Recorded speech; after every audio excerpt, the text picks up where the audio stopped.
everyone, and welcome to the 84th episode of Dragon Quest Slime Time, a Dragon's Den podcast. This is Pendy, and this is Pendy. What the? Another Pendy? This is getting out of hand. Now there are two of them. How is this possible? Are you a clone? You got that right. I'm you, but more improved. Less censorship, motherfucker. Puff, puff my balls. Okay. That's a bit much. This is too much, Pendy. I think there is only one viable solution for this. What's that, you son of a platypunk bitch? Ah!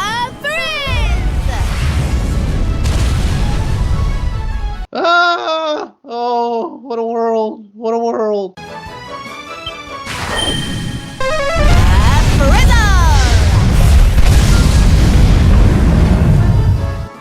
So, as I initially thought, I'm your one and only host for this episode. And there was much rejoicing.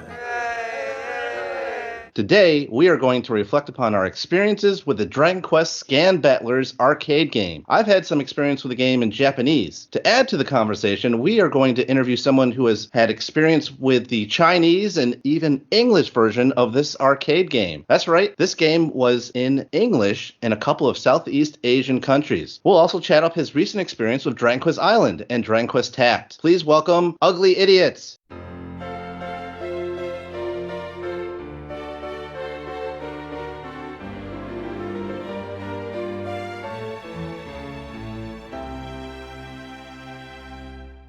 Hello. Good evening, good afternoon, wherever you may be. It is great to talk to you today. But before we dive into our main topics, let's get to know you better. How did you initially get into the Dragon Quest series? Oh, I was thinking you were going to ask me this, and I was trying to think back, and I don't want to ramble on too much, but like everybody, when Pokemon came out in the West, I was mad into it, and I would buy like every magazine. I'd have to go to after school club to get on the internet to try and find out little secrets and stuff.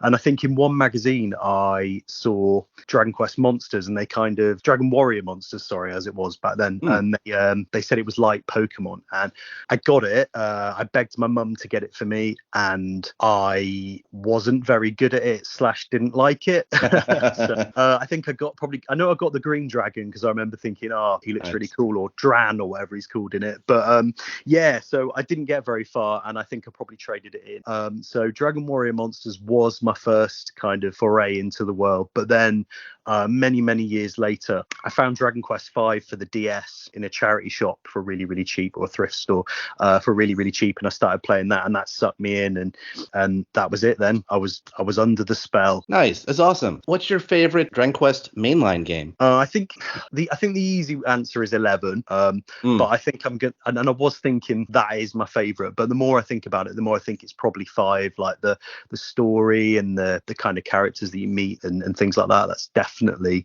my favorite one. We'll go with 5. Oh, that makes sense. That is one of the best ones, especially when it comes to the story and the generational different party members that you get to as you get married and have kids and whatnot. Did you ever see the movie Your Story that's based off of that? I did. I had it like set on Netflix because it came up on there. I remember seeing someone shared that it was on there, and you could like set a reminder for when it came out. And I think the day it came out, I watched it in Japanese with subtitles first, then later on I watched it dubbed, and so I watched it twice in one day. Nice. But it's one of those ones where like the opinion of it's split, isn't it? I need to go back to it really, because I remember watching it and thinking I don't really know how I feel about this. So I'll probably go back to it, especially because like I said, people have got strong opinions on it. That ending does split people's opinion on it for sure. I didn't mind that too much. I thought it was quite nice, and like it was like quite an uplifting ending. But some people do have a problem with it. Oh yeah, for sure. So what is your favorite spin-off game for the Dragon Quest series?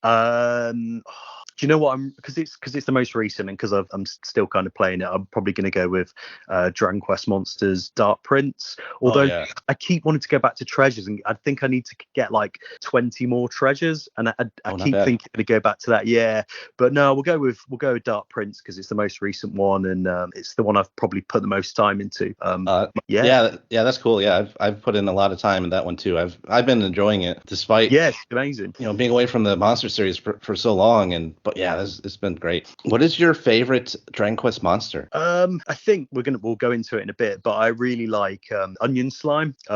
Just because I don't know, like you've been there, but when you go to Drax Island, it's kind of, you're surrounded by it, and obviously everybody likes the slime, but I kind of like just the bit of the updated oniony goodness to it. So yeah, we'll go with them. But I mean, like if we're talking about bosses and stuff, like Dragon Lord, like his humanoid form, like he's cool, just how goofy he looks. But yeah. I think we'll go with onion slime for the answer to that. Have you gotten the onion slime in the new Dragon Quest Monsters game? Yes, I have. And nice. What I was thinking of trying to do is try and make him as to with like all the traits and stuff as I possibly can, because he's a bit rubbish like when you just like synthesize him. So I thought like mix in like a metal king slime and in like some of the other ones and just try and get some good traits just to surprise people online. Oh, that'd be hilarious. Oh, look, it's a little cute onion slime. Oh, it's killing me. Oh, my party's gone. Yeah, we'll see. That's what I'm working on in the background. Nice. What about Dragon Quest characters? Who's your favorite character out of the series?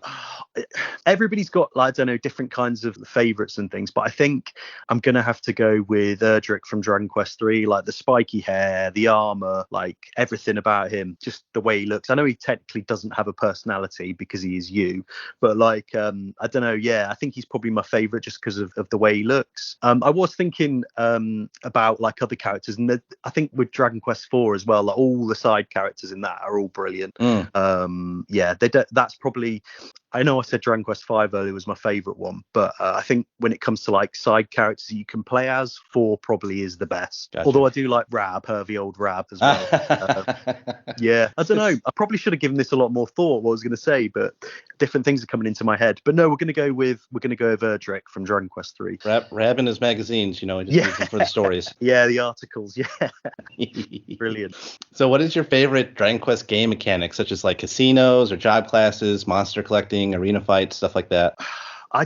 I think obviously to me the stories and stuff are my favorite bit, but like little side things, I quite like collecting mini medals. I'm a bit of a nerd for stuff like that, and like getting all the rewards and everything, because you usually get like the best shield or the best helmet or something in the game from collecting all the mini medals across all the games. So yeah, probably mini medal collecting. I can't really think of anything else, but I do, I suppose with the monster taming and stuff, because with the monsters game I like that as well. But we'll go with mini medal collecting. Oh, that's a good choice. I love doing that as well. It's so rewarding to get all those different rewards and find them in the different places. It it encourages more exploration as well, which is great. Yeah, and wading into other people's houses and going through their drawers and smashing up their pots. And just being a horrible person, but it's for the good of the world. We're saving the world. Yeah, absolutely.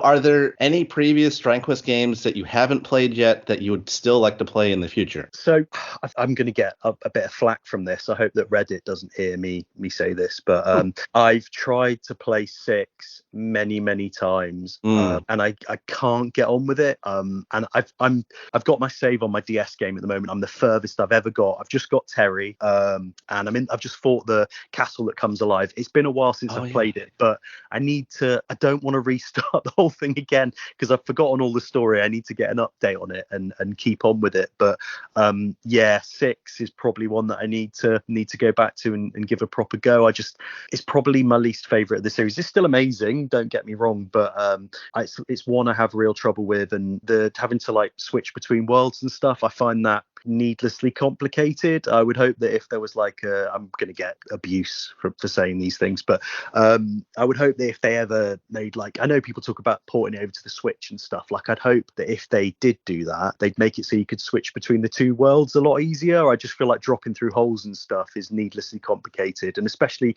like me, when I've put it away for a while and thought I can't be doing with this and then coming back to it, like the story I keep forgetting, and I keep forgetting the mechanics and all sorts. So 6 is the one that I need to come back to. I'm playing 10 offline just purely in Japanese at the moment as well, and cool. That's one that I've kind of dropped to play other things, but I need to come back to that as well. I don't, to be honest with you, I don't blame you with 6. That can be kind of rough, even amongst the Dragon Quest fans, and for some people it's easy to get lost, and it's I can understand you there. It's probably of like what I've seen from doing polls and seeing people what they like over the years, that 6 can be kind of towards the bottom of the series sometimes for some people. So yeah, if they did do another remake and make it even better to be able to get around, I agree with you. That would be a good quality of life addition that they can make. I think on Reddit one time someone asked like, what's your least favorite one, and I never normally post on there too much, but I said 6, and I was like minus 36 or something. Jeez. So, yeah, I got really badly told off by the Reddit community for not liking it. So I've just, anytime anybody asks now, I normally don't say anything, but I can't really get away without saying anything to you, Pendy. So yeah, we'll go with 6. Well, I promise I'll try and keep the Reddit army back. yeah, somehow. You could just like any death threats that come through, just chuck them in the bin. Yes. Okay, so now it's time to talk about Dragon Quest Scan Battlers. Dragon Quest Scan Battlers is a arcade game where it's basically card based. You have a controller where you scan in cards and you fight against monsters and you win battles and you can win better and stronger cards. You have equipment cards. You have like classic Dragon Quest armor and swords and things like that you can equip to your little character. Like you get like a little guy character, a little female character, and you can equip the various equipment that you can get. And then you have monsters that can fight for you. So you can get different cards of different monsters or characters. So you can get heroes that can battle for you as well. Like one of the big cards that I have is the Dragon Quest II heroes. So 3 of them will all go out and do this really cool attack, and they'll beat up the monster together. And this is really cool cutscene what they do to make their attack. And there's all sorts of monsters that you can get throughout the game that can become part of your little party of people that you can use to battle in the game. So when did you first play Scan Battlers? Was it in Japan, or did you get to play the English version first? Oh, it was the English version first. There's a little bit of a story behind it all, so I hope it doesn't put anybody who's listening to sleep, especially if you're driving and you're listening. But yeah, I don't know what it was. I think it was during lockdown, and I was Googling Dragon Quest games, like looking for stuff that potentially was out there that I wasn't too familiar with, and all of a sudden I came across the Scan Battlers website, and I noticed that it gave you a list of all the seasons. I think there was like 3 out at that time, and you could look at all the cards and stuff, and I thought, like, hang on, this is in English, like where's this come out? And I didn't know if it was like in America or Australia or something like that. And then I noticed that it was in Malaysia, and I thought that's really odd. And then so I kind of looked into it a bit more and like found out about the arcades and things, and then around that time, that was when Dragon Quest Island opened up. So I thought I could do a nice little Asia trip, swing by Malaysia, play a few games of Scan Battlers, go to Dragon Quest Island and come back. Obviously Japan didn't open till quite late, so after the pandemic. So I thought, do I go? Do I combine it with like a bit of sightseeing and all sorts of other stuff? And then I kind of thought, nah, let's just put it off. But then the news came out that it was coming to the end of service, those dreaded 3 words. And I thought, you know what, I've got to go now. I've booked the time off work. Let's go for it. Let's try and play it a bit before I get there, before it closes down. And so I did. And I did a bit of dodgy dealing on the Malaysian Dragon Quest Scan Battlers Facebook page. And I started speaking to a couple of guys who said they'd sell me some of their cards. So I thought I'd go over there with like a wad full of cards and scan them in and be using Orochi and Zoma and all sorts of stuff, like get straight into it. But there was one guy I met, and I think he saw me coming a million miles off.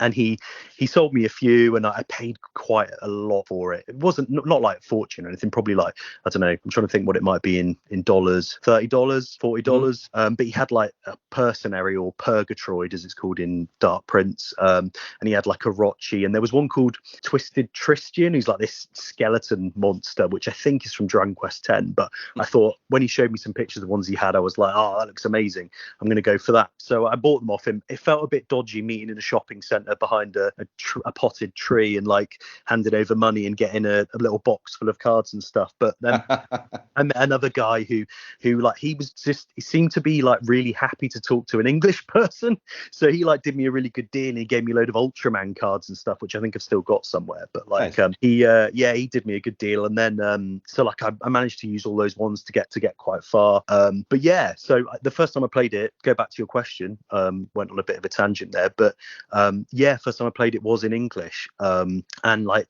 it was just nice to be able to say, you know, I've played a game, and I can say that I've played all the Dragon Quest games that have come out in English now, because that's one that's sort of gone forever unless it makes a comeback somewhere, which would be nice. But yeah, to like hear all the voices and hear all the things in English, it was just really, really nice. So yeah, I'm going to give a quick plug to someone who's on YouTube actually. So if I explain anything in and it doesn't make any sense, there's a chap on YouTube called Mac Ricky. It's MAKRICKY, who's got gameplay videos. He's not got like Hollywood production values or anything like that. He's just filmed it on the screen with his phone. But if anybody wants to see any of the animations or how it all works, I don't know this person, by the way, so I've just spotted them on there. So yeah, if anybody does want to see how it works or anything like that, really fortunate enough that he's kind of put those on there. Did he take videos of the English version? Yeah. I think he's just some Malaysian chap. So gotcha. Yeah, so yeah, seek him out. I think you have to put Mac Ricky Dragon Quest in because it comes out of a load of other stuff. But yeah, and I think it shows you some of the mechanics and stuff. So if anybody does want to see how it works, like I said, he's not got like a studio or anything. He's just filmed it with his phone, and you can hear all the other arcade machines going on in the background. But for anybody who's interested in how it works, he's probably the best person to go and watch. And seeing it in action is probably much better than me explaining it, but I will do my best. Nice.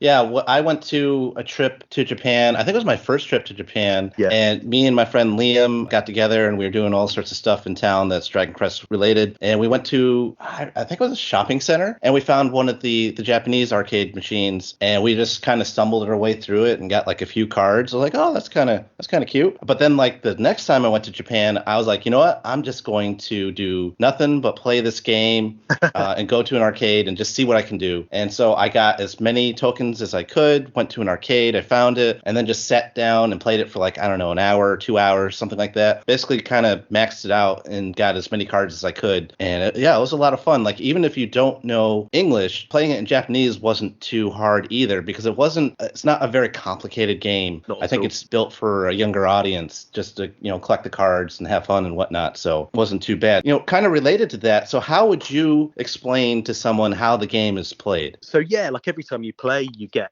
given a card. You get to choose one after you've had a battle, and so like you get to keep it for the next time. But let's say you've got loads, like I did when I first started playing, because I'd done some dodgy dealings on Facebook. But basically, when you start up, you can. This is how it was in the English version. The Taiwanese version is different, but I'll go through what the English version was like. You get to scan in a weapon, a shield, and a piece of armor, and then you scan in like 3 monsters, which are kind of like your team. And so you do that, and then you'll face, like in the English version, you face like a random person or another team of monsters. You basically every time you put a coin in, I can't remember how much it was in Malaysia. I think it was like 2 ringgit or something like that. But you do one battle, and then after that battle, you get a card.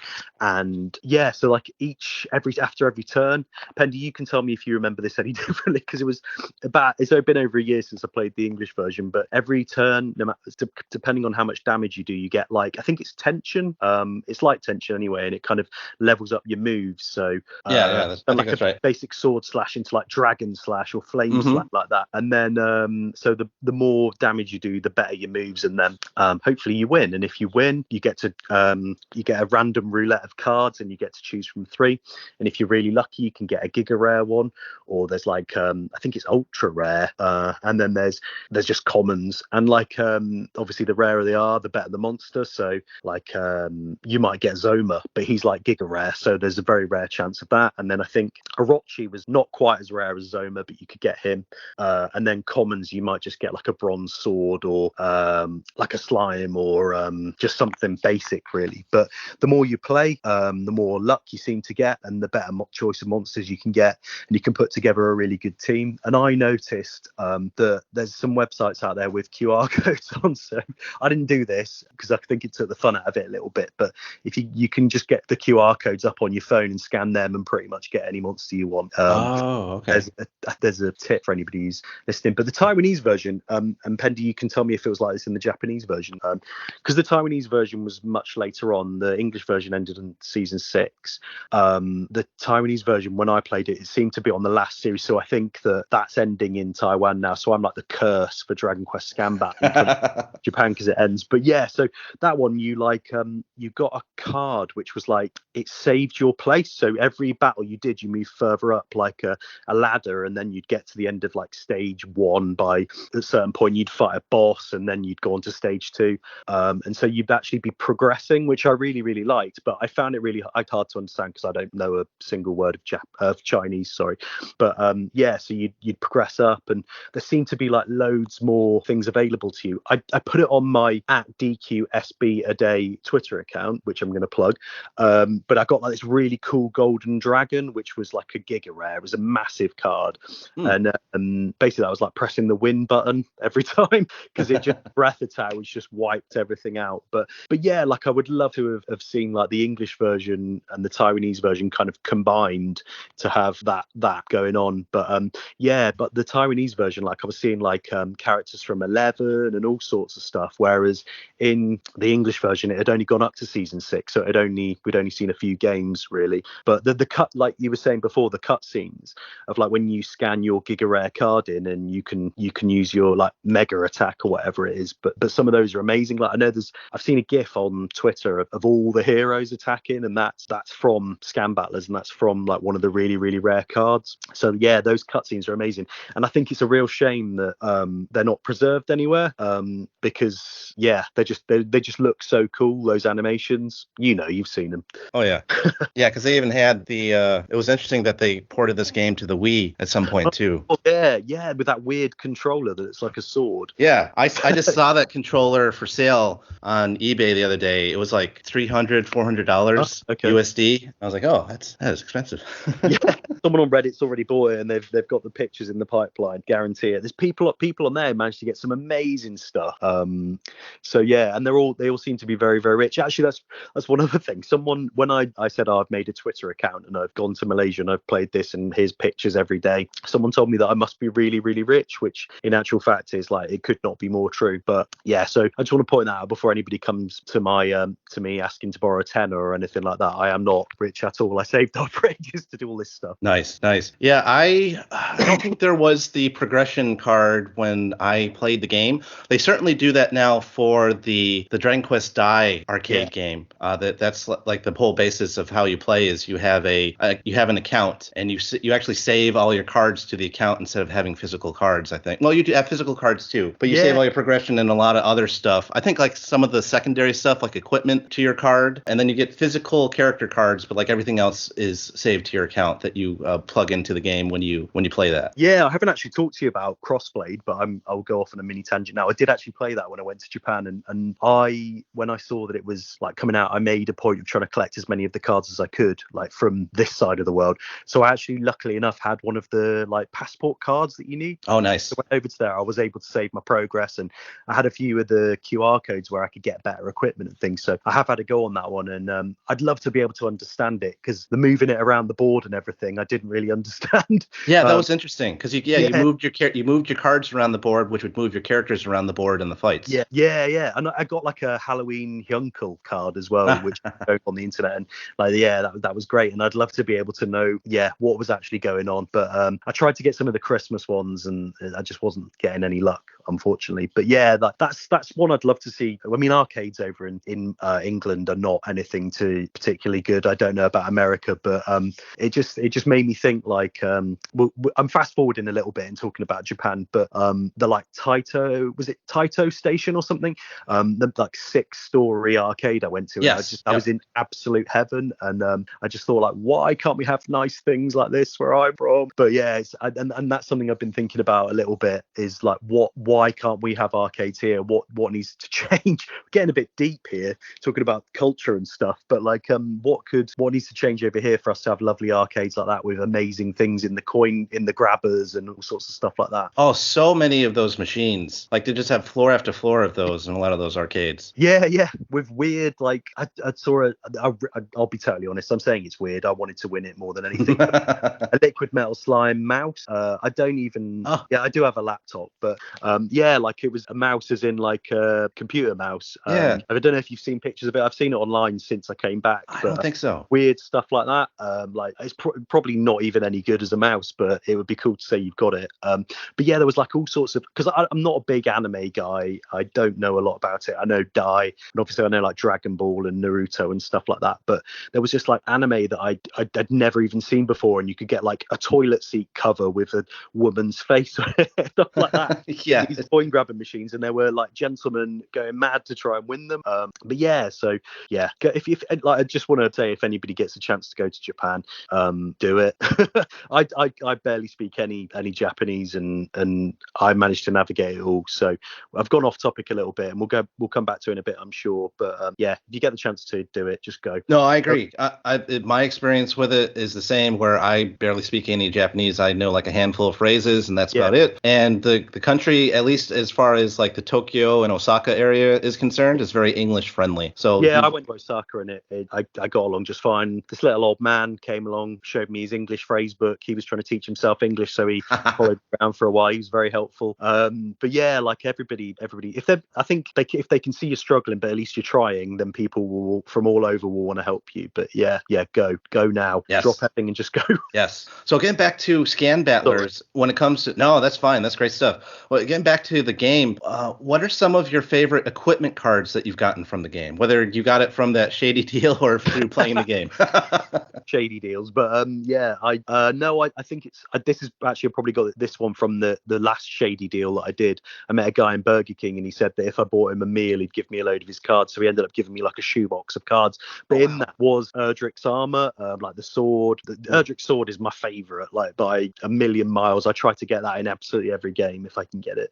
And so unfortunately, I've got the cards, but I didn't get a chance to use them in the game. But Erdrick's armor looks amazing, and I wish I'd had a chance to use them, because I got this shoebox of cards like the evening before my flight back to here. So yeah, so if I could have used that in the game. But I did have the Dragovian. I got a Dragovian sword and Dragovian shield from Dragon Quest 8, and they looked amazing in the game. But yeah, I would have loved to have used Erdrick's armor. So I'm going to say Erdrick's armor is my favorite, although caveat to that, I didn't actually get to use them. Yes, so I didn't really get any super special armor when I was playing the game. I think probably my favorite of what I did get was the Cautery sword, and that's the sword that Talon can get as a special bonus when you play his chapter in Dragon Quest 4, where you're kind of helping the boss run the shop. There's like a 5% chance that someone might sell that to you in the shop, and then you can abuse it and just get like really rich really fast with it and just sell it yourself in the shop. But that was probably my favorite piece of equipment that I got. Now, what about like monster cards or even character cards? What have been some of your favorites for that one? Oh, so I touched on it a little bit earlier, but I really like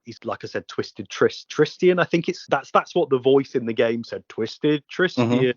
So yeah, it's like some spooky skeleton from, I think he is from Dragon Quest 10. I don't know what his Japanese name be. If anybody, because a lot of people seem to know the Japanese names of everything in 10.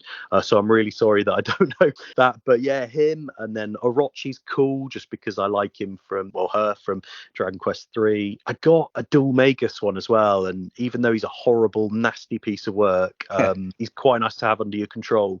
So yeah, there's that as well. But then the hero ones are the best ones. Like I said earlier, if anybody wants to check out the videos and stuff, like there's some really cool animations and stuff. So if you got really lucky and you got the Giga Rare card, you got to watch an amazing animation as well, and you'd usually win if you used one of those. So yeah, it's probably, we'll say Twisted Tristian personally, and I quite liked Orochi as well. So those are my favorite monsters that I got. Nice. Yeah, I think mine, and I had mentioned this briefly before as well, but getting the three heroes from Dragon Quest 2, I really like that. It was fun to watch their animation as they got it, beat up everybody. I also have a green dragon, which I really like. I just, I've always liked the green dragon growing up. Started playing Dragon Warrior 1 as a kid, so I got that card, which is great. And then I think probably my other favorite that I have is I got to go to Japan when they had that Dragon Quest The Real kind of not ride but experience that you could do at Universal Japan in Osaka,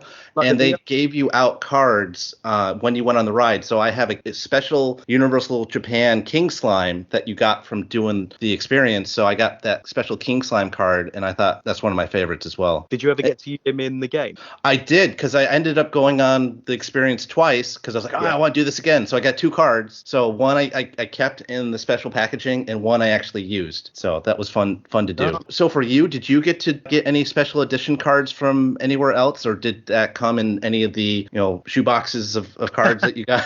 Like that refer something else? So the short answer is yeah. Mhm. The slightly longer answer is, so when the Scam Battlers game came out, there would be like a team that would go across, because all the arcades that had it seemed to be in shopping centres around Malaysia. So you'd go to the shopping centre, and when it came out, there'd be a team who'd be like demonstrating it to everybody. This is what I gather from the website. And then every time you went, you'd get like a different piece of equipment, and basically, so it was like promo cards. And they're promo cards. You put the whole set together, and you get the look of like the default Dragon Quest X hero with like he's got, is it the pot helm or something it's called? I can't remember, but he's got like a red top with a picture of a dragon on it. So basically, if you went and did everything, you'd get like a set of cards that would give you the look of the Dragon Quest X hero. So the guy that I said ripped me off, when I got home, I had him on Facebook, so I messaged him and found a Malaysian only auction site, and I found the promo cards, and I just said to him, hey, if I send you some money, will you post me these? And there was a couple of hiccups where he was saying that it hadn't been delivered to his house or whatever, so I had to give him a bit more money. You might be sensing a theme with this guy, but I had to send him a bit more money, and eventually I got them, and I just thought it's something a bit cool. I've always liked promo cards, even since the Pokemon days, Pokemon days. They've always been my favourite. So yeah, I got a set of them, and I think it's like a sword, a shield, some armour, and I think he's called Escudoga. It's the big troll monster with the two shields that come together to look like a door. I know. I know what you're talking about. Yeah. So there's one of those as well. So I've got a promo set, but like I said, it was when I got back here, I never got a chance to use them, unfortunately. I would love to have seen made your Scan Master character look like. Yeah. So when it comes to the game, and we touched upon it briefly as well, there seems to be some kind of rotating schedule or seasons. Like the second time I played it in Japan, Dragon Quest II seemed to be the focus, but I imagine they would rotate the different seasons as they went. Yeah, so I know for a fact there's the 6 seasons in the English version in Malaysia, and they were each with the different games. So when I got there, season 6, obviously, because the game was wrapping up, and that was Dragon Quest 8. But there were a few machines I noticed that were actually season 5, and that was Dragon Quest 7, I think. And then one time there was like the machine had run out of cards, and you had to go and ask a attendant if they'd put a new reel in of paper for the cards. And I noticed that when they opened the machine up, you could change which season it was. And I asked someone very nicely if they changed it to season 1, so I could try and get all the cards from that as well. She said no. But yeah, so I think it is. I think there in the English version, absolutely, it was every season was a different game, and it looks like from what I've seen of the Taiwanese version as well, there were different seasons for different games. And I think the one that I got to experience was kind of like a best of. So it was like things from all sorts of games. So I don't really know. I think the dragon that I was talking about earlier that I got, I spoke to someone on Twitter, and I'm really sorry I can't remember their name, but they told me that dragon is like an exclusive monster to Scam Battlers, and it appeared in Dragon Quest of the Stars, because everything has appeared in that in the Jap version. So yeah, you can get him in that. But so I think like you're right in what you said, that every season was based around a different game. But then as it went on, there were seasons that were kind of like based around, I don't know, certain types of monsters and things. So yeah, my favourite probably was the season 6 that I got to play in English with all the Dragon Quest 8 cards. So yeah. Oh, that would have been amazing. I'm a big fan of 8 as well, so that would have been great. It's one of the best. Yeah. So you recently got to play the Chinese version of the game, as we talked about a little bit before. Yeah. How is that compared to playing it in English? So I went to Malaysia and played this in September 2022. And then I went to Taiwan in November 2023. So it was a little over a year. So part of me had totally forgotten how you played it, and especially because it was all in Chinese, which looks even more complicated to me than Japanese. I think there's more lines in the language, and that just throws me off completely. But so it took me a while to get back into it. But like I said, the layout and everything was totally different. There was the progression, which wasn't in the English version. There was like I landed on a thing after fighting a battle, and it gave me a chance to choose a card that I wanted. And like I said earlier, Erdrick from 3 is my favourite, so I picked him.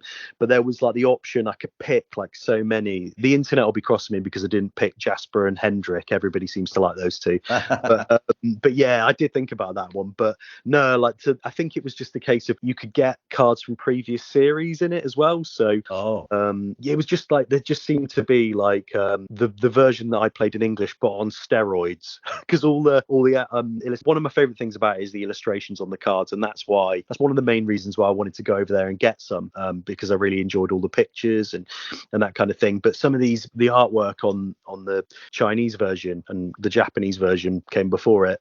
They were just so intricate, and there's so much going on, and there's like lightning and lasers and all sorts. Whereas the English version that I played is kind of just a bit basic, but they still little. But yeah, so it was mad because there was so many things in it that I'd just never seen before. Like with the English version, I played it to death, I think, a bit, really. I like you said, I sat in the arcade for a couple of hours nearly every day. I was there playing it, trying to get every card, and so I'd kind of seen and done everything there was to do.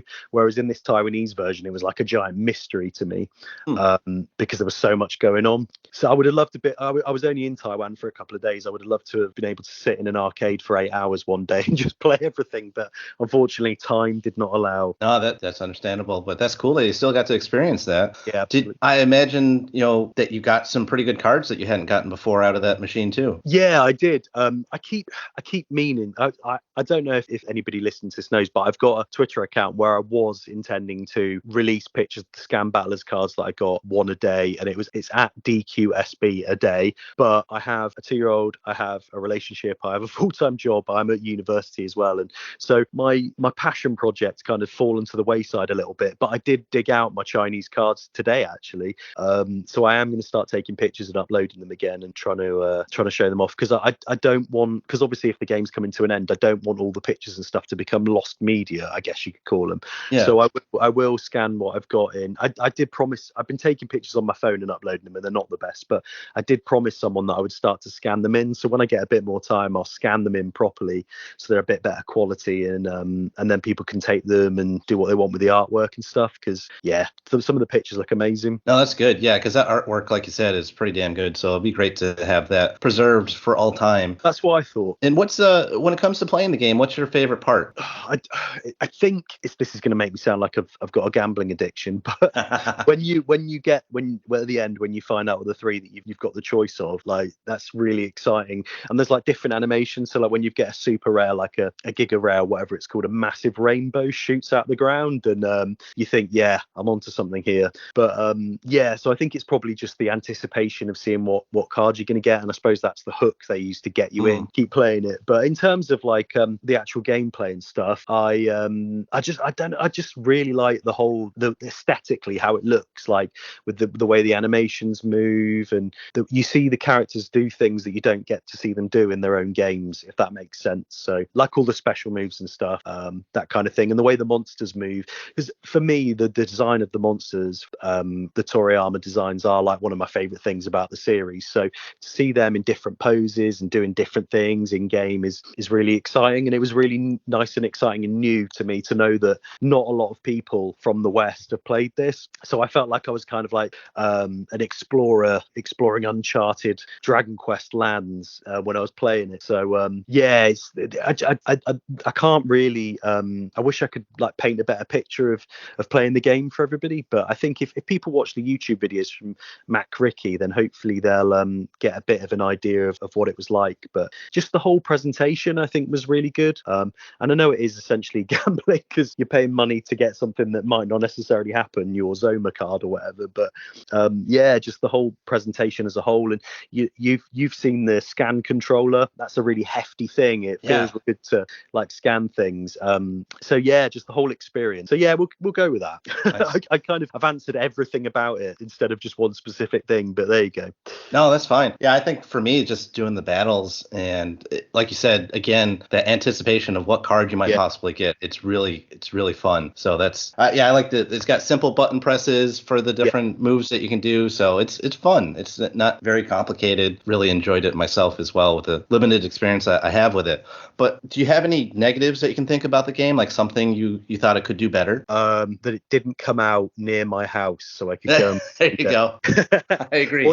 Yeah, that's pretty much it. I don't know, like there's not really anything negative I can say about it. It's if you've got like 5 minutes, you could go and play one round. If you've got like a couple of hours, like I did, you can go and sit and play it for as long as your change lasts you. In Malaysia, you could get like these plastic, like it's like a credit card, and you go and take it to a machine and you put your Malaysian ringgit in and you like scan your card. And so like I put like quite a bit of money on there just to last me the whole week that I was there, and so you could just scan it and you wouldn't need to get up and keep changing your money like I did when I was in Taiwan. So yeah, there's not really anything negative I can say about it. It was really good fun. fun, and I miss the fact that I probably won't get to play it again. So yeah, bring it to the West. Actually, it's probably really out of date now, but bring it to the West anyway.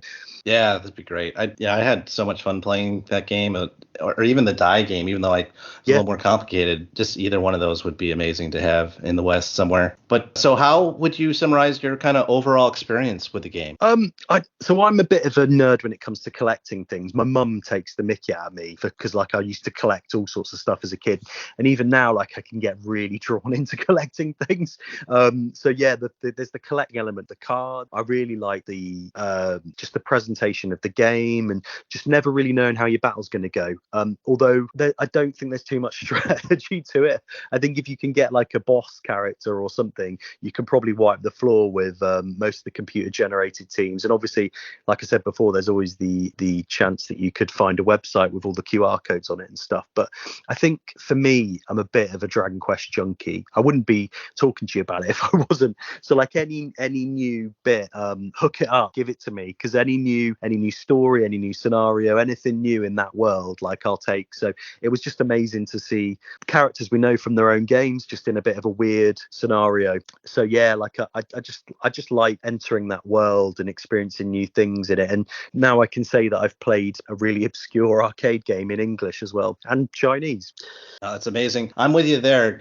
Throw me any kind of game where you've got the Dragon Quest characters interacting with each other, then whether it be like Heroes or Tact, I'm all for it. Yeah.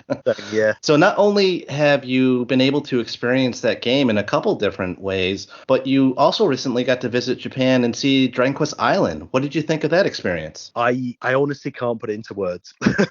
Like I've seen, that outside the front of it is that massive slime, and like before I went, I've seen that picture hundreds of times from like different people go in and on the website and all sorts of things. But when you come around that corner and you see it, when you're as big of a fan of the series as I am, as you are, as all these people listening are, it takes your breath away. Maybe that's probably a bit over. Nah, it's not over dramatic. It's totally fake. And then to know like you're about to experience something that's going to be amazing, and then it is amazing, and it's even better than you imagined it to be. The effort that it took me to get there was worth the experience when I got there. So yeah, it's another thing I can't recommend it to people enough. No, I agree. Like you said, you come around that corner, you see that castle, you see that slime, you start to hear the music, and it's hard to put into words what you feel at that moment. The way I went, I walked past Godzilla first, and I would be like, this is amazing. And then I got around the corner and I was like, this is even more amazing. You feel like a little kid. Someone that's like mid-30s, like you, to feel like you're 8 again. There's very few things in life that can make me feel like that, and that absolutely made me feel like that. Oh yeah. Did you end up staying at a hotel nearby? No, I know you and Liam got to stay in the hotel that's there, and I'm really jealous of you, because that was something that I was planning to do, but by myself it was like it really would have killed my budget. Yes, so, it's not cheap. Yeah, I stayed. So I went to Universal Studios the day before. So I stayed in a hotel that was like across from Universal Studios. Oh, okay. So I did have a bit of a trip to get there, but I wasn't too local to it, but it wasn't too far either. Gotcha. So being over there, how did you arrange travel to get to the park?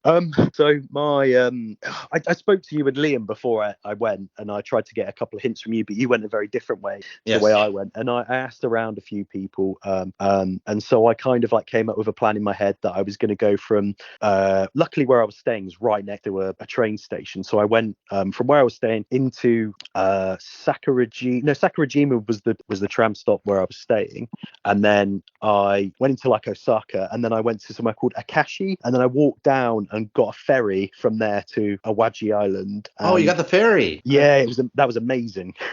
I got into a bit of trouble because I was kind of wandering around not really knowing what I was doing, and the man shouted at me because I was meant to give him my ticket, whereas I just made a beeline straight for the ferry. I didn't realise, I thought someone would come on the ferry and check tickets, but no, you had to give it when you got there.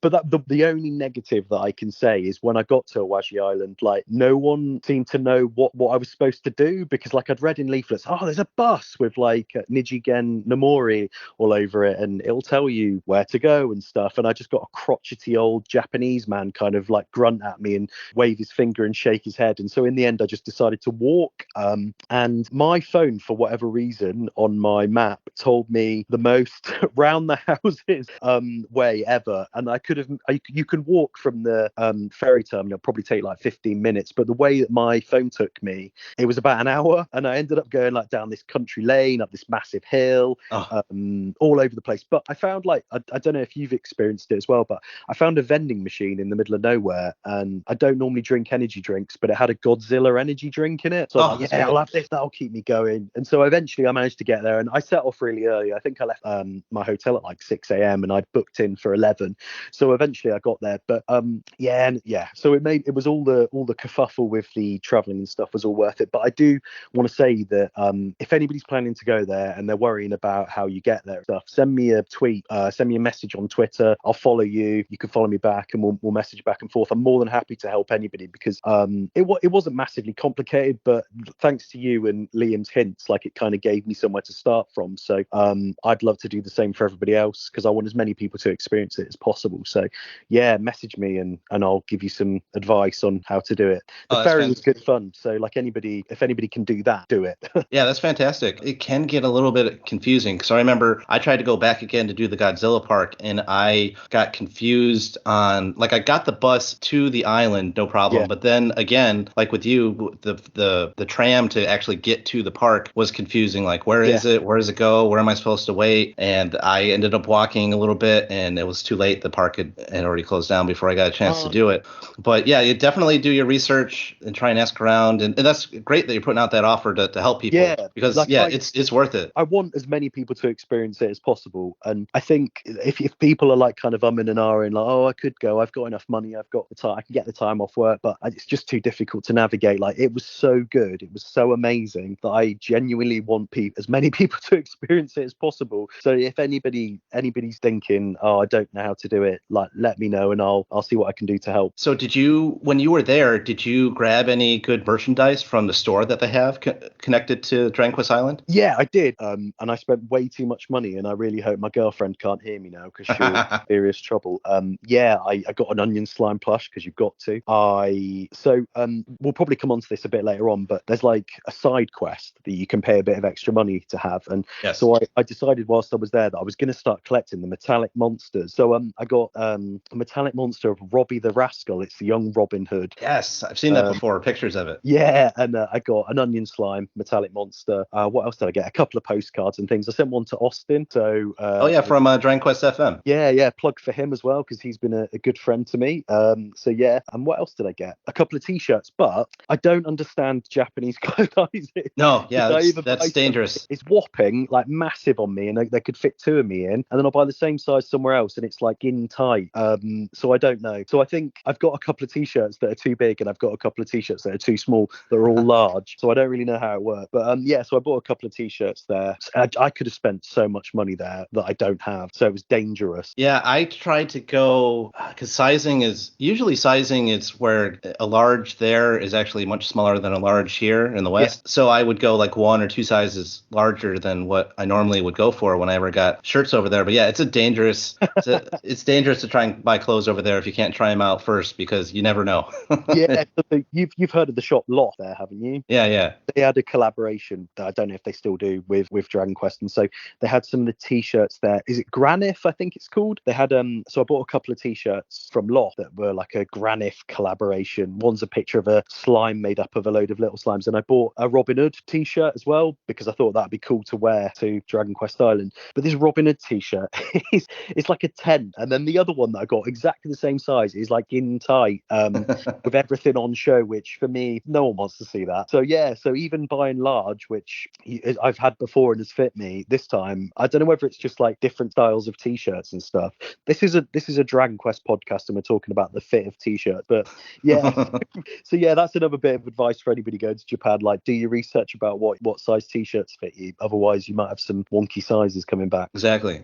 So did you get to go to Luida's bar afterwards as well? I did. I was really lucky because it was dead. I was the only person in there for a bit. I've got celiac disease, which means I can't eat gluten, so I had to be really careful, because I did not want stomach upset on the way home on my mammoth trek home. But I checked, and the curry was good. I was all right with the liquid metal slime curry, so I had that, and I had one of the weird candy floss drinks as well, which I think had far too many E numbers in it and kept me awake sick for days after. But yeah, so full of sugar. I remember that yeah, one. Yeah. yeah. And all the little what are they called, macaroons? Yes. Yeah. The yeah, cookies. but yeah. So that was what I had, and that was brilliant. I've never had a curry with a boiled egg in it before, but I can now sort of safely say that I've had that.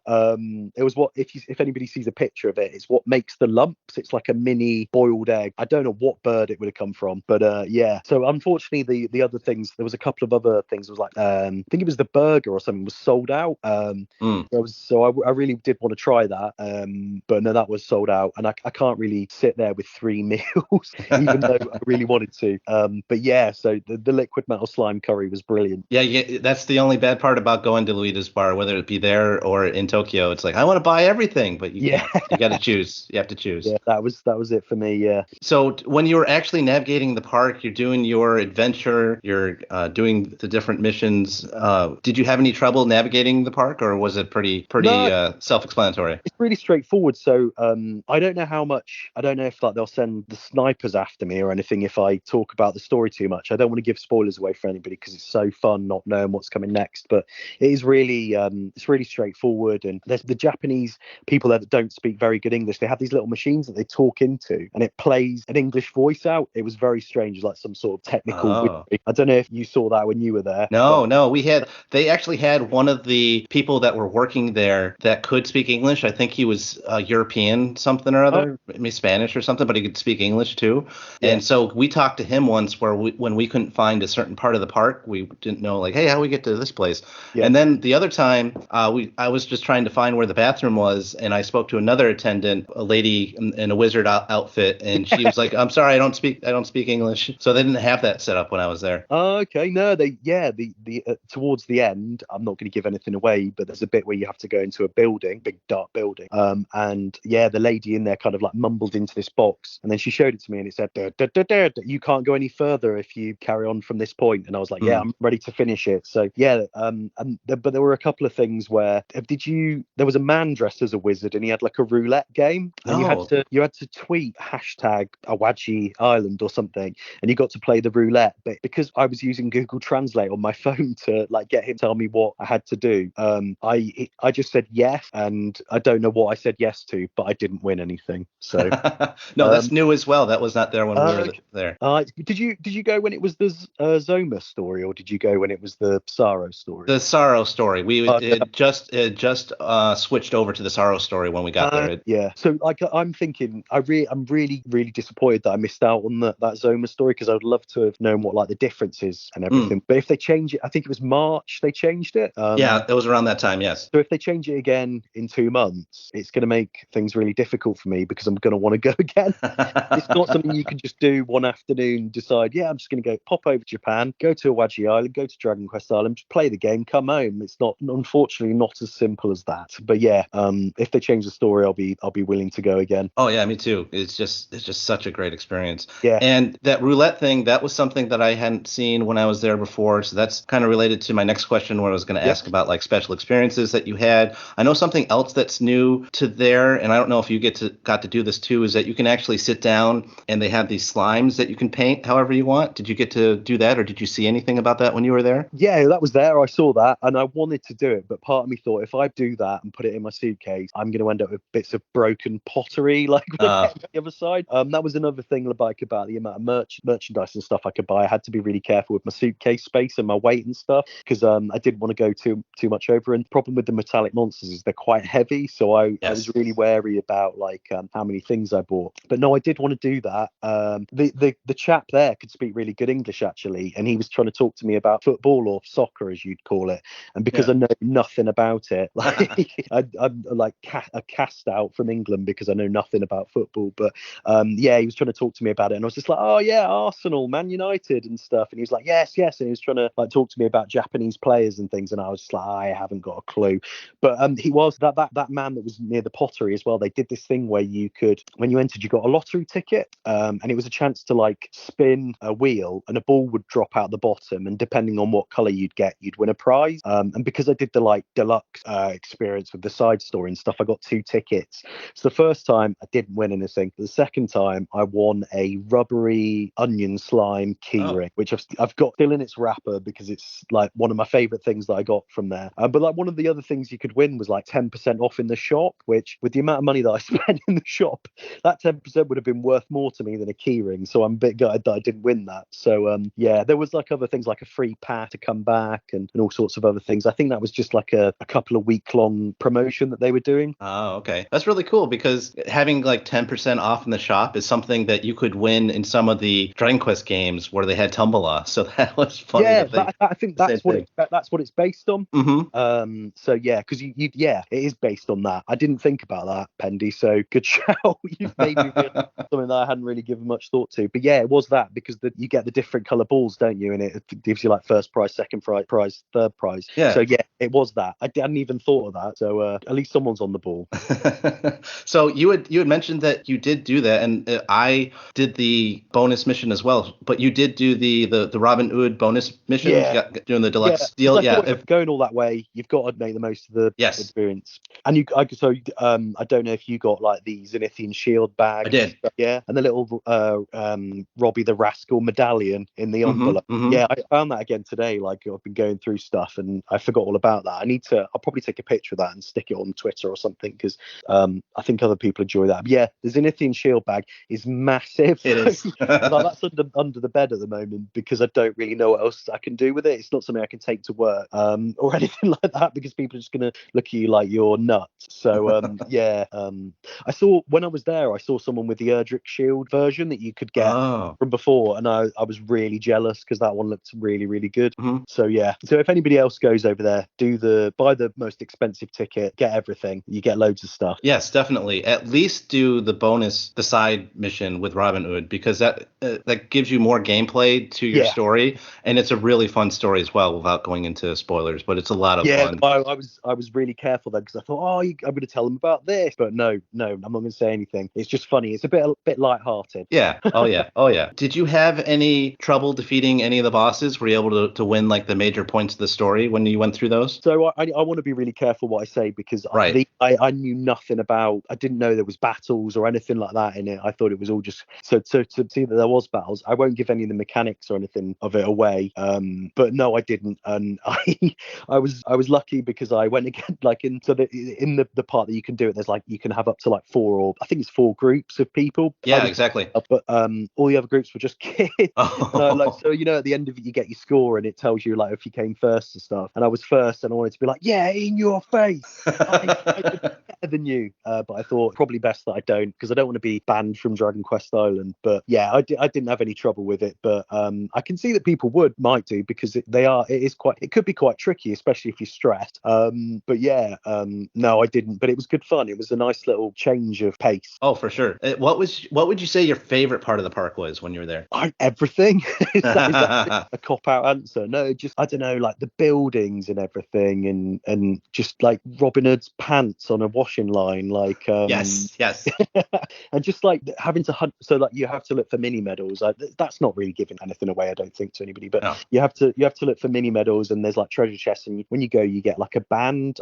It's like a tag, and you have to use that to like talk to people and things. So at one point you have to look for as many mini medals as you can, and some of those treasure chests are hidden in quite tricky places. They are. Yeah, you're not. There's a notice to say don't give away where they are, so I'm not going to say anything. But think about if anybody does go and they're struggling, think about where you've had to look in the games. That's all I can say. Exactly. Yeah. Good piece of advice. I remember when I was there, it was me, my wife, and Liam and his son, and that was probably his son's favorite part of the experience was just explore everywhere, and he was all about getting all the mini medals. So we let him go wild. Like we officially only had like a few mini medals found between the rest of us, but even if we found one, we're like, hey, come here, you can get this one. So he loved it. And then the fact when I don't know if I want to say this actually, but something happens in the story where your situation changes and you can go back get all of the same ones again. So I'm trying to remember where they were, and I think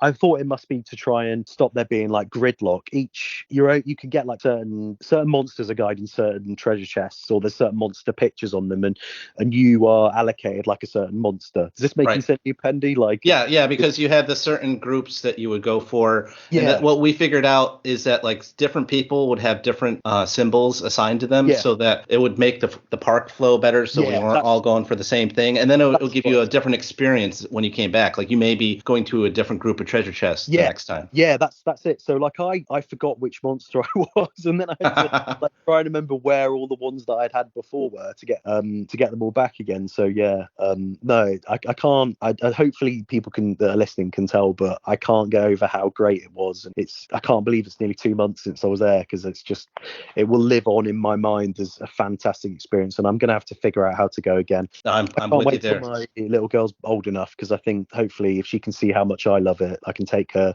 and she'll love it too. Oh, that'd be fantastic. Yeah. So was there anything you thought they could do better, or it was just, really great all around? I feel like I'm a bit on the spot now, because I guess there would be things they could do better, but I can't think of any off the top of my head. I guess I would have liked to have been, like I mentioned it before, and it's really sad, but I would have liked to have played the Zoma story. So I'd like to be able to do one and then like kind of change it up and do it again, but I don't think it would work like that, because you'd need a whole different layout of the park. So and I'd be interested to see what they come up with this March if they change the story again. Like, what are they going to do this time?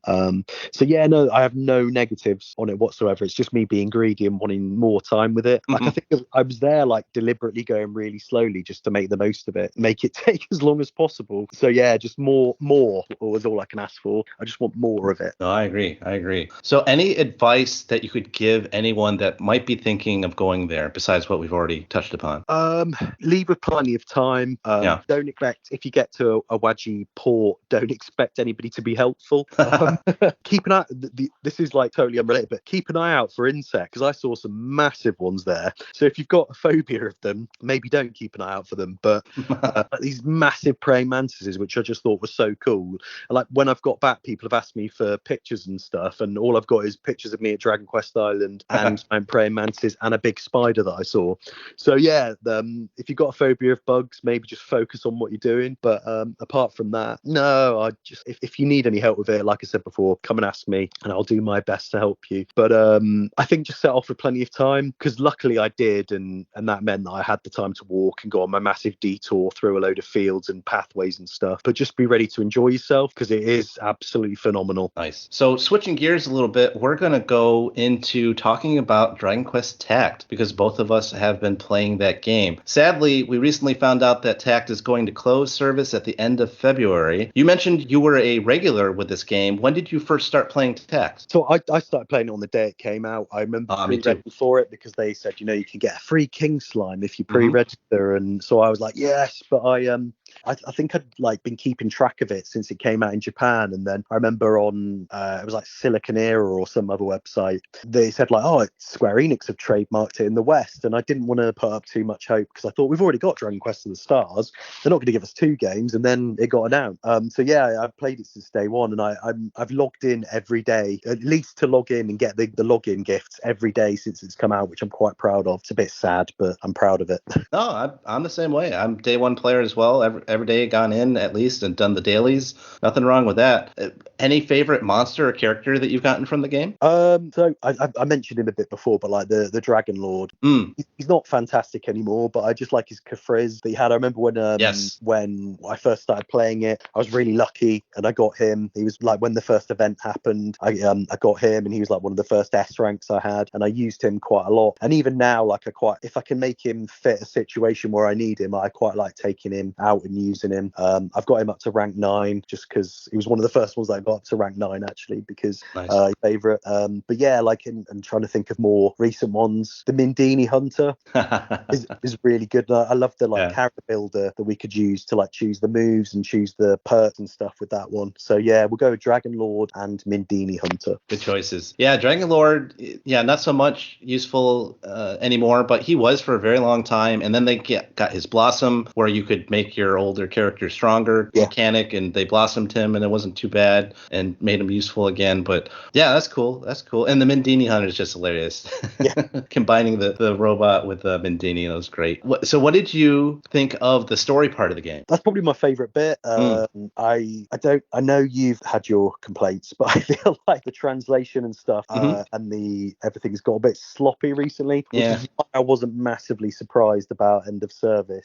But to begin with, like, it seemed like they were putting a lot of effort into it. The puns were good. It was all good, and that was like my favorite. It is still my favorite part, is the story. I'm a bit disappointed that we won't get an official translation to find out how it ends, but like Mindini and Magellan are good fun, and some really weird situations that happen in that game, and some really weird comments that get made, but it keeps me laughing and it keeps me interested, and there's some weird pop culture references in there as well that I quite enjoy. But yeah, no, the story is my favorite part, especially because some of the harder content, I don't know, my units aren't as awakened as I need them to be to do a lot of the harder stuff. No, I understand, and that's one of my favorite parts of the game too, is to go through the story even when the translation may not be the best. But yeah, it's going through the main storyline has been fun, and I'm a big fan of Magellan and Mendini as well, especially compared to Dragon Quest, the people they had in Dragon Quest of the Stars, like Cyril the Squirrel, or the weird female Draki that they had in the Die mobile game. That's it. Yeah. So, but those two intact, they're great. So I love their characters and all the different trouble that they get into. It's been a lot of fun. So whether it be an event type of story where they interact with like the various Dragon Quest characters from like 5 or 8 or whatever, that's always been a lot of fun. Or just the main story has been great as well. So do you spend any money on this game, or were you more of a free to play kind of guy? So what, weirdly, I thought, no, I've probably spent £20 here and there to do a guaranteed S and things, and then I went back through the App Store and looked how much money I had on it, and I've spent like quite a bit more than I thought I had. Nothing ridiculous, but like I've obviously gone for the guaranteed S's quite a lot more than I thought I had, and it's usually like with the heroes, so like Erdrick, I went a bit bonkers for saving all my gems. With Solo I did as well, and like I'm currently saving up for Aleph as well. I'm carrying on playing. I don't know about you, Pendy, but I want to get as much of it as I can, even if the game's ending. I'm the same way. Myself and the guild I'm a part of, or at least most of us, are going to go towards the end, try and get what we can out of the Dragon Quest 1 event, like you said, and just get there's a new story part coming out soon as well, I think this month. So I just want to be able to go through all that and experience, as much as I can before it closes, because I enjoy the game. Yeah, me too. Like I said, I'll take any bit of Dragon Quest story or whatever I can get. Like, give it to me, I'll take it. So like I know a lot of people have crapped on it because it's a mobile game and a gacha and stuff, and it's not Dragon Quest 12, I won't play it, and could that be part of the reason why it failed? Maybe, but like I will take anything that you can throw at me. Like I'm the guy that travelled halfway across the world twice, one time play a extinct arcade game and one time to go to the theme park. So like I will take anything that I get. Like it's a series that I love and a franchise that I love, and I'll take anything. So to be able to get the Dragon Quest 1 hero, which is like one of my favourite looking characters from the series, like I'm not going to drop the game. Like a lot, so I joined a new guild because everybody in my old one left, and I wanted to be on, and I wanted to try and get as many gems and stuff as I could. So I told them all, and they didn't seem to mind that I was leaving, because about 15 of them had gone the second the announcement was made. So I have joined another one. But yeah, so I will take anything that I can get, and it sounds like it's the same for you. Oh yeah, same here as well. Give me all the Dragon Quests I can take, and I'll do it. What was the guild that you were initially a part of, and I guess what's the name of the guild that you're in now? So I had a bit of a bone to pick with you, actually, because you in your guild absolutely destroyed my previous guild in the guild arena. In my previous one was Desire, and I think you got like something like 3,000 points versus our like 50 or something. Oh jeez. So yeah, I was like, I saw her and I was like, there's East X as well. Like, yeah. So yeah, you absolutely creamed us. I'll let you off. It's all right. I forgive you. Thank you. But my new one's called Celestian Slimes. So I don't know them too well, but they're a lot more active on social media and stuff than Discord and things than my last one was. But my last one, we basically just took to Discord to whinge about the matchmaking in arena, because we would always be up against people who were way better and way more awakened with higher CP and everything than we were, and it just didn't seem fair. But my new one, they seem very happy to chat. So yeah, that's cool. Yeah, the matchmaking, even for us, for our guild didn't seem to make sense sometimes. So I'm with you there. And sometimes we had we didn't run into this so much, but we saw this with other guilds where people would get the same guild like twice in a row during like qualifiers. Like they'd get them in the first part and then they'd get them in the second part, and that didn't make any sense because it's supposed to kind of rearrange everybody after that. Yeah, that was kind of weird sometimes. Well, you said they have a Discord so you can actually communicate with each other and whatnot. Yeah, so I'm not a very technically minded person, as you probably know from us trying to sort this out. But yeah, so with Discord and stuff, it's a new thing for me, and I downloaded it to talk to my old guild, but we didn't really talk that much. Like I said, it was basically just to have a moan. But my new one, they've got like all sorts of channels and stuff for different aspects of the game, which I wish I'd kind of like thought about. I don't really know how Discord works that great, so in my old one I probably would, if I'd known what I know now, I could have suggested it. But yeah, so there's like different elements to talk about, and everybody seems quite chatty and quite open to talking about what's coming up. So I'm looking forward to, if I don't know if they're going to cancel the guild arena battles from now on or if they're going to still go ahead, but it'll be quite nice to talk to people actively about, which battle are you going to do, which battle are you going to do. Yeah, that'll be good. Yeah, because that's what we do a lot as well, to kind of strategize and whatnot, and at least to have that communication about like where you're going to go. I mean, I know you can reserve your fight, but then you could talk with each other like, well, maybe I should reserve this fight, or you can reserve that fight. So makes it a lot easier. With Discord, I got into it beforehand, but what it ended up doing was that was around the time of Dragon Quest of the Stars, and I was able to use the Dragon's Den Discord and talk with people and set up like parties for the multiplayer that Dragon Quest of the Stars had, so that we could set up teams and do the multiplayer battles and stuff like that. So it's been fun to be able to use it in that way to communicate with these different games that you can play with each other. I wish I'd partaken in the multiplayer of Dragon Quest of the Stars a lot more. I rarely did it, and a lot of the time I try and like just go with random people, and there came a point, and I don't know if you experienced it as well, where it felt like no one else was playing because it was really difficult to find other party members. We noticed that too, which is why we ended up having like a Discord channel that was like nothing but kind of putting people together for that. That helped out a lot. Should have thought about that, shouldn't I? Way back when it came out all those years ago. But that's another reason why I'm not as surprised as a lot of people seem to be about Tact ending, because I've gone through it with Of the Stars, I've gone through it with Heroes. Yeah, it was Heroes Bonds, isn't it? Yes. I've gone through it with both of them. So I don't know if you foresaw it coming, but the Tact Twitter account used to update every day, and most of it was pointless fluff, but like they did it every day, and then they sort of started to slow down, and I thought, this isn't good. And then obviously Happy Christmas, your game you like's ending. Oh yeah, that was like the day after Christmas, I believe, is when the announcement came out. I was like, oh, thanks. Yeah. I kind of saw the writing on the wall once they dropped the French. Once I saw that, I was like, that's not a good sign if they're dropping languages. They didn't update the news for the one that the slime. No, it's not slime. It's the like inorganic event that we've got on at the moment. They didn't announce, like, because normally they announce things like 2 days or something, don't they? In the news, they didn't announce that, and I thought, it's because there's an update coming or something. No, it's because they wanted to tell us that. And then I saw like a couple of hours before, like, because it was long maintenance before, which is unusual for the game. I know it's happened before, but there's a long maintenance, and someone said, like Malcolm from Square Enix has got an announcement to make, but he says you've got to wait until it's announced in game. And then that was like, and everybody's passports were getting cancelled as well. So that kind of made me think, this is the end. Yeah, that was weird because I believe everyone got the passport cancellation announcement in their email before we actually got the end of service announcement. So everyone was freaking out, like, why did they cancel my passport? And then we find out like a little bit later, it's because the game is ending. Oh, thanks. My friend who's like a real casual player of it was like, I think they're just cancelling it because they're going to put the price up. And I thought, they'll just do that, 50p more a month. But no, it's not. The optimism died.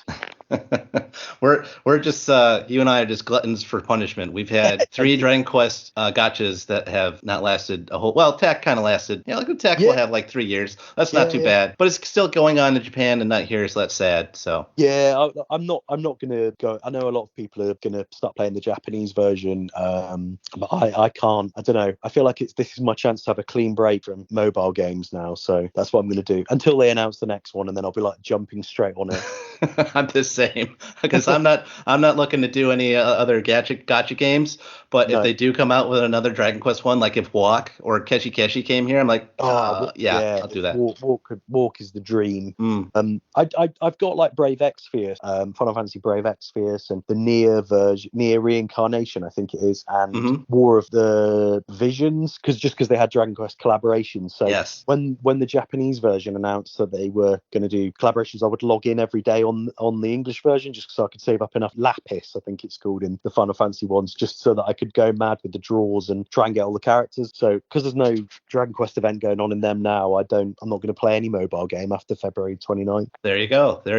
Yeah, I played a little bit of Brave Exvius back in the day too, and I loved that they had some Dragon Quest collaborations, because I remember I did the one with the Dragon Quest 1 characters, and you get the Dragon Lord, and I did the one with 11, because when 11 came out, they did a collaboration, you get 11 characters. So I didn't do all the DQ collaborations they did, but I did do those two that were a lot of fun. Yeah. I think recently we've had a couple of Dai collaborations, and there was one where you could get like a really super powered Zoma. I've got him, but I don't put enough time into it to understand all the moves and how everything connects together. I just wanted the characters. So yeah, I am not an expert at that game at all. So did you like doing any of the arena battles, such as like single, real time, or the guild stuff? Whenever the notification that the new guild arena battles were coming out, I would groan. I don't know. Like I think it's the guild arena is for people who have put a lot of time and money into the game, and that if people want to do that, that's great. And I wish I could. If I was richer, I absolutely would be spending fortune on it. But there's definitely an element of where the more you pay, the better your characters, the more likely you are to win. So if you there's definitely a lot of play to win in there. Yeah. So I don't know, and I felt really pressured as well, because if I do badly and I lose, I look like a right schmuck, because like my guild can all see that I've lost, and they can see who you've lost to as well. So if they think, oh, that's a really easy team to beat, and I've been absolutely creamed by them, I look really bad. And I was always like worried, like they're going to kick me out of my guild, they're going to know I'm an imposter. So I do not like the guild arena. The real time one's not bad. I quite like the fact that you can get weapons and stuff from it. And then the original arena, so at the time of recording this, like I've just got rank 1, so all the mass exodus of people leaving has clearly been good for me, because I finally got my first gold trophy, because I usually just get bronze. I finally got gold, so nice. 700 arena medals that I can do nothing with because the game's ending. But it's quite nice. That's good. That's awesome. What did you think of the mega boss battles that they did? We had 2 of them over the time this game has been out. Probably my favorite part of it. The first one, I'm trying to remember who they were. One was Estark, wasn't it? Yeah. Well, yeah. There was Estark, Pizarro, and I forgot about the other one. I was just thinking of the guild co-op ones. That was just Pizarro and Estark. But yeah, there was other ones too, like that big guy, Bjorn the Behemoth. Yes, Bjorn. Yeah, he was in there too. Yeah. Yeah, I think with the guild ones, because we had to do one to get the Zenithian sword or something, didn't we? It was some armor that you could only get, or some sword you could get. Yeah, all the guild ones, the 2 guild ones that we had, like they had a specific piece of equipment that was special to that boss fight, only getting it through the guild fight. So like I think it was the Sun Shield was the last one, the one before that was a Zenithian piece of equipment as well. Yeah, so those because I quite like collecting all the equipment as well. So those were ones that I really wanted to do quite well in, and I think we did quite well in the first one. But the one that's just gone with the Sun Shield, we didn't do too well. I managed to get all the equipment, but there was like you get all the the rainbow, what they're called, emblems, the like picture that you can put by your name. I've forgotten the name of it, but you could earn like a few of those. I think it was like the rainbow hero from 5 emblem. We didn't get the little icons that icon, that's what I'm looking for. Yeah, we didn't get that, and I was a bit gutted. I don't like missing out on stuff like that, like collectibles, so I was a bit gutted that we missed out on that. But after February 29th, it won't matter. It won't. What was your favorite part or experience with the game? So I talked about how I was a bit of a collecting nerd earlier on. Like I realize now I went about this the wrong way, but I really like collecting all the units. I think I should have focused on getting certain units really awakened rather than getting as many as I could. So I think it's a quality over quantity thing, and I probably should have focused on like just maxing out certain units rather than trying to get one of everything. So yeah, I think I just like the collecting element of getting characters from games that I love, and also the story. Actually, probably I talked about it earlier on. That's probably my favourite bit. Mhm. And then there's, like I talked about earlier on, how like I could be seen as a gambling addict, just spending the gems. Oh, I might get lucky, and then never getting lucky. I used all my luck up like at the beginning of the game by getting like Dragon Lord and Zoma and stuff. Pulled you in with that. Yeah, now like I'm just lucky if I get anything more than a C rank. So yeah, I'm hoping that my luck will come back. Try and get the Dragon Quest 1 hero in a couple of weeks, but we'll see. Yeah, that's what I'm doing, the same thing as you, where I'm just kind of saving up all my gems through everything that we can still do just to try and get him once that event hits. I think I've got like 31,000 gems saved up, so we'll see. Nice. You had mentioned before that you did a little bit of gacha games before this, and you'd done the other 2 Dragon Quest ones as well. And I guess we were joking before. Were joking that what would you do one in the future? But basically, no, unless it's Dragon Quest. And and I'm going to be the same way. That I just there's really anything that I'm like. I played it. This is going to sound really odd to anybody that didn't know that it happened. But Facebook used to have games on it, and me and my friend used to play Avengers Alliance, and it was like a Marvel Avengers Alliance, and I was committed to that game. Like I played it whilst I was at university and stuff, and then all of a sudden one day they said about end of service on that, and I was like, how can you do this to me? That's not how this works. And so like that was my first heartbreak. That was a game like you could pay real money towards to get stuff, so that was like my first experience of that kind of thing. And then obviously with Dragon Quest of the Stars, that was my second heartbreak. So with Tact, like I'm kind of used to it now. I did play Heroes Bonds every day, but I didn't particularly enjoy it. I slogged it out because it was Dragon Quest rather than doing it because I loved it. But with Tact, like I love Tact, so it was a bit gutting. But I don't know. I don't know if it's heartbroken me so much that I can't commit to another one. But if a Dragon Quest mobile game did come out, I'd absolutely play it, and I'd absolutely commit as much time as I could to it. But I can't foresee us getting any. Like I thought there was a potential we might get Champions, but I think that was one of the excuses they used in the Tact closing message, wasn't it? That we were too far behind the Japanese version. Yeah, so that's what they said. I don't know why they didn't just say, you don't make us enough money. Right. Yeah, just come out with the real reason. Come on. Yeah, exactly. But no, I can't foresee us getting another one. But if they do release another one, I will play it. And like if there's any game with a Dragon Quest crossover, I will play it as well. But no, I can't. I'm not going to download anything specifically and start playing it, unfortunately. Yeah, I'm with you there on Tact. Among the 3 gacha games that we did get, I liked it a lot more than Stars or Heroes Bonds. Heroes Bonds, like it wasn't really my favorite type of gameplay, so I didn't really play that until the end of service came out. It's like, I want to rush through the story because it had a unique story to it, and so I ended up playing it for like a month or 2 months before it ended. And they would just, I hope they do this in Tact too, but they would just throw gems at you, and you could do like a 10 pull like every day. So that was the same with Dragon Quest of the Stars as well. Like I got so many Erdrick swords and Zenithian swords towards the end because you got a 10 pull every day. But yeah, someone else I'm going to give a shout out to, Liquid Metal Slime on Twitter, who I'm a big fan of. They were really into Heroes Bonds, and they were like sharing pictures of all this stuff, and I was like, how on earth have they got that? Like Draconic Aura form die and stuff, and you had to do like really complicated stuff to get him. So they were way more committed to it than I was, because I just kind of gave up when they announced the end of service because I wasn't that bothered about it. Oh, and the other one that I played that was also in English, I don't know if you played this one, but they did in Southeast Asia, they did Dragon Quest Monster Super Light for a little bit. I made a special like Hong Kong account or something on my iPhone, get that, and I didn't play it as much as I should have done. If I'd known that we were only going to have it for a limited time, I would have played it more. There's a couple, if anybody is new, like hearing this doesn't know this happened, there's a few YouTube videos of that as well, just because I've been watching them recently just to reminisce. But yeah, we got it. Yeah, it was only came out in Southeast Asia for like a few months, it felt like. So yeah, I did play it a little bit, and I got very addicted to it, but I couldn't spend any money on it because there wasn't a way I could get my card to work with an Asian account. Right. So that was just I had to be free to play that one. But yeah, I really enjoyed that. And it was only recently, because obviously Super Light's ending in Japan, isn't it, that I started to think about how like it must have been like 8 years ago or something that we had that. So they're going to end 8 years when we got it, and then in Japan it's going to end on the 10th anniversary of the game. Yeah, I was going to say it's 10 years for them, isn't it? So yeah, no, that's mad that they've managed to make it last that long. But yeah, no, I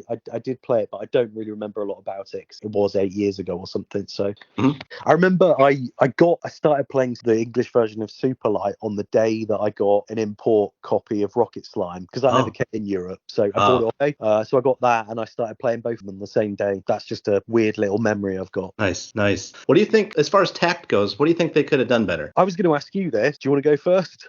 Sure. So, as far as I'm concerned, I think something that would have helped a lot with maybe at least getting the game to last longer before closing it down, and something that they at least did with Stars a little bit, because Tact seems to be obviously the most popular of the ones that we've gotten since it's lasted 3 years, but like some gem sales for the people who like to buy gems. Yeah. Like there was the entire 3 years, there's no sales whatsoever. So the price was the price, and too bad if you don't like it. So it was weird that they didn't do any gem sales.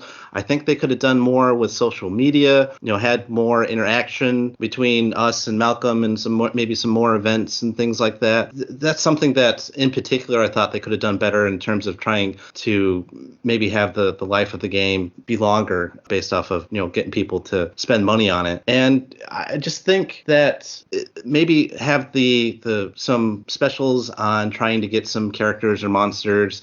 I know they did a lot of different banners that would come back in Japan all the time. They would bring back old banners, but they never did that in our version, which I thought was weird as well. So you could go back and get those characters that you may have missed before. So some more specials and things like that to make the game a little more generous, or some sales and things like that would have helped. Yeah, I totally agree. I think social media, they should have used it way more. They're just like posting every day going, guess who's out now? It's so and so. Like if someone doesn't know who that is, they're not going to go, right, I'm going to go spend $20 on this or anything like that. But one thing I did find really weird, and like when it was closing, I remembered back to when it first started out, there was a massive campaign, it seemed like, to get everybody to like tell everybody that it was coming out. Angry Video Gamer, James Rolfe, did a video about Dragon Quest, and then at the end said, Dragon Quest Tact's coming out. And he's the guy like I associate with games like more than anybody else, whether it's because of growing up, I was obsessed with AVGN and stuff. But like the fact that you got this guy who's known to like so many people to advertise it, they just seem to like be getting all sorts of people to advertise it. And I remember when it started up on Twitter, like I was following loads of people who were playing it, started up, and so it just seems like they couldn't hold on to the fan base. So they seemed to get quite a few at the beginning, and then it kind of dropped off big time. And I don't know why that was. Maybe it was because events moved too slowly, maybe it was because events moved too quickly, or maybe they just didn't bring in new fans to replace the ones that kind of dropped off. It's a shame, because I just thinking about it, I love it so much, and I'm just sad that it's going. And it's a big, it sounds really bad, but it's a big part of my life. Like the login rewards reset every day at 8 p.m. at the moment, so I would always, like in the evening, I'd get my little girl to sleep, come downstairs and be looking forward to 8 p.m. when I might get a new ticket, or I might get some new gems or something like that. And it's going to be weird to not have that anymore. No, yeah, I understand. I'm the same. Yeah, I would log in when the reset happened and be like, hey, here's my dailies. And then like an hour later, I could do the arena.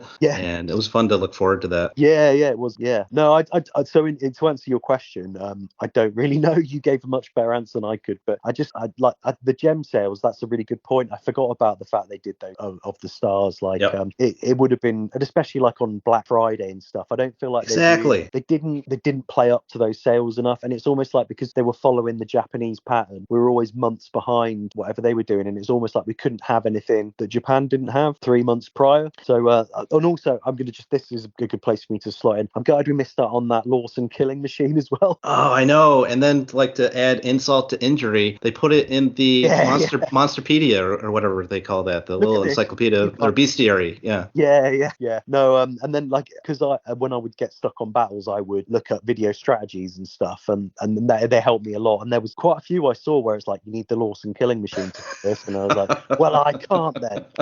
Fine. No.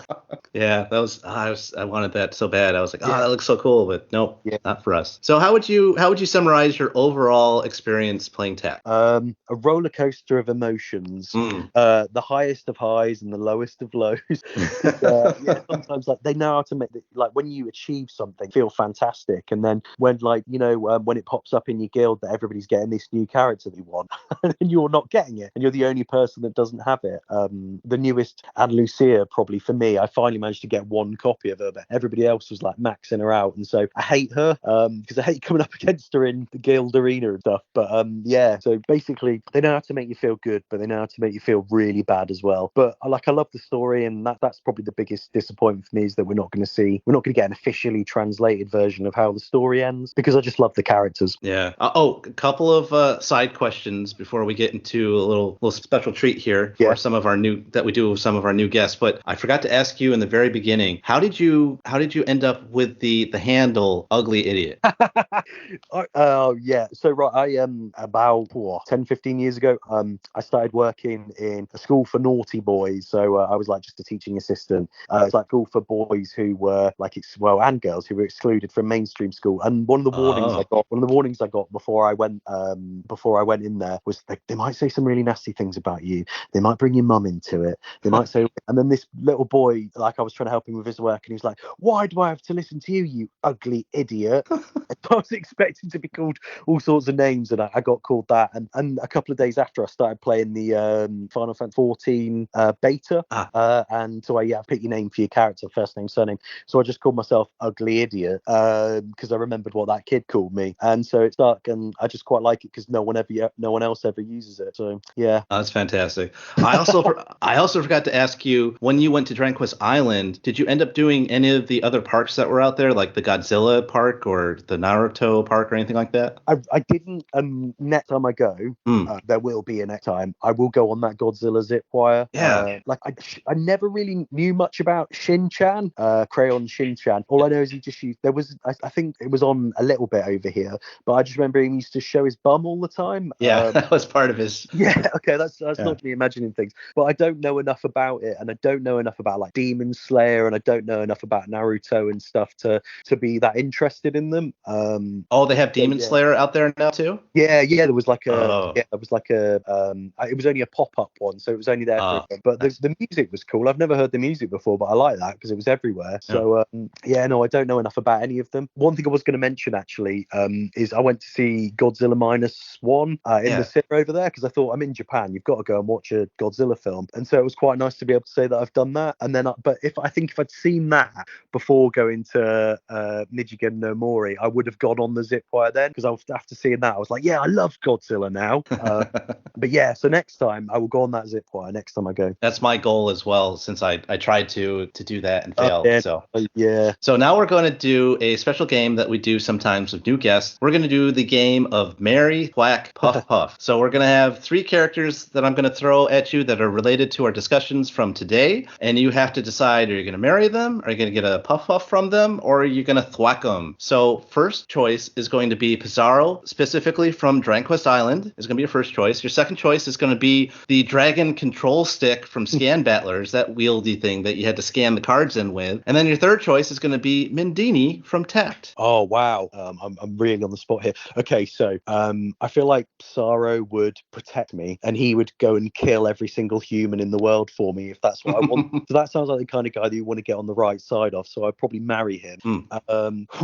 Thwack, probably the dragon scanner, just because he kept popping up, telling me like really obvious things when I was playing the game. That yes, I know I have to press that button. Yes, I know I have to scan the QR code. So we'll go with him because I couldn't possibly thwack Mindini. This is going to be a bit weird. I hope my other half isn't listening, but I will go for a puff off Mindini. She's the kind of girl that would be she'd be fun for a while, but you wouldn't want to keep her around too much because I think she'd probably get a bit like too attached. So yeah, we'll go for puff off Mindini. I'm actually with you there on all of your choices. I would make the same choices myself, because Mindini gets into too much trouble. If I married Mindini, that would just be a life of just so many misadventures, not adventures, but misadventures of just trying to keep Mindini from killing herself or getting myself killed or whatnot. Yeah, 1 or 2 misadventures would be quite fun, but a lifetime of it, not fun. So I'm the same way with Pizarro. Is my favorite character in all of Dragon Quest. So marry that guy, and then that control stick can go jump in a lake. So whack the control stick. It was really cool looking, but it was just maybe a little bit too much. Yeah, I agree. Trying to get it, wangle it around, and get the light to scan in the right place. It looks cool to have, but it's not practical. You know what I did think about whilst I was in Malaysia and whilst I was in Taiwan? I was thinking about ringing up the company that had the arcade machines and asking them if I could buy just the scanner. But then I was thinking about it weighs a ton, so getting it posted back to England would have been a nightmare. So I gave up with that idea pretty quickly. But I did consider it again, like when I was in Taiwan. I thought, because it had the company email address and stuff on the top, and I thought, is it worth sending them an email? Have this piece of history, but no, it's not worth it. Gotcha. Thank you so much for coming on the show, Ugly Idiot. Any final words for us? No, thank you for having me. If, like I said before, if anybody wants to reach out to me on social media about anything, tell me how wrong I am, tell me how right I am, tell me that I'm appalling for my views on Dragon Quest 6, feel free. At UglyIdiot 0. Just give me a shout. And if I can help with helping anybody plan a trip to Japan, to do anything, I did a proper DIY job of my trip there, so I can probably try and help you do the same. I just want everybody. I feel like Square Enix doesn't really help fans in the West of Dragon Quest, so I feel like we kind of have to band together. The true Dragon Quest is the friends you made along the way. So if anybody wants to reach out to me or anything like that, if I can do anything to help you experience anything that I've experienced, then that's what I'm here for. Thank you very much. Thank you for having me, Pendy. Thank you. Well, that's all for this episode of Slime Time. We're a non-profit podcast. We won't take your hard-earned gold when we can offer you quality content for free. But if you do have some extra gold that you'd like to scan into our machines, that's just completely burning a hole in your wallet, pouch, bottomless bag, treasure chest, or even searchable wall sack, and you would like to donate anything to a website that's been supporting Dragon Quest fans for over 25 years, stop by the Dragon's Den by clicking the link in the show notes. There are several ways to support the Den, including affiliate links that don't cost you anything extra when making other Dragon Quest purchases. Check us out on Twitter and Instagram at DQ Slime Time. Join in tons of Dragon Quest discussion at the Dragon's Den forums or Discord and the Dragon Questers Infinity Strash and Dragon Quest Tact Global Facebook groups. We'd like to thank everyone that made this episode of our podcast possible, including Platy, Woodus of the Dragon's Den, and the podcast explicit content warnings function. Thanks to Amanda Lepre and the Descendants of Erdrick for permission to use their music. And thanks to Delicious Dwayne Bullock, our wonderful graphic artist, for creating our awesome Slime Time art and logo. For a Slime Time t-shirt featuring Dwayne's art, or check out the link in the show notes. Please like, subscribe, and write a review for the podcast. This is Dragon Quest Slime Time, sliming off.